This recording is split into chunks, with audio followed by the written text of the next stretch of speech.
Okay, what have I got? Well, I've got ground ivy.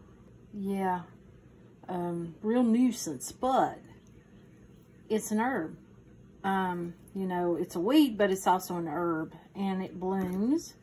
And I have noticed that the pollinators seem to like those little blooms. You make tea out of it.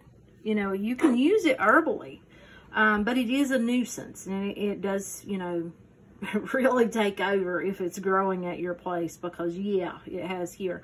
I remember my grandmother, you know, she would pull it up, and she always said you could make ground ivy tea out of that, and you know, yeah, so you can. And what I've done is this here, I've cleaned it. These I haven't. I just brought that in to show you exactly what it looks like so that you can know. And, you know, before you drink teas herbally for the, you know,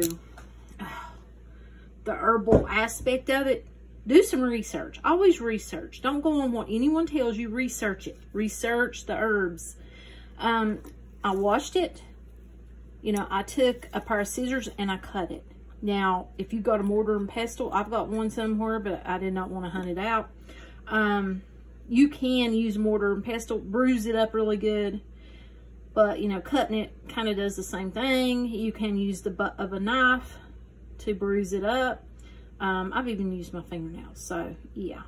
And I'm just going to put it straight. I'm not using one of the little things. I'm putting it straight into my cup. If I was doing a large amount, I would use my glass teapot, and I would actually put a large amount of this into the bottom of it and put my water in. This water here is hot. I've already had it. I brought it to a boil, so it's nice and hot. I'll put that in there like that. I am going to cover this, and I'm going to let that sit for probably around 10 to 15 minutes. And then I'll use some honey in it. I like to use honey or stevia. Got really fond of using honey in my tea. But yeah, you can make large amounts. If I did a large amount in my teapot, I would do it on the stove eye actually. But yeah, you don't have to. But there's some ground ivy tea for you if you have any growing at your, you know, at your place. Yeah, remember to follow if you like the videos. Till next time.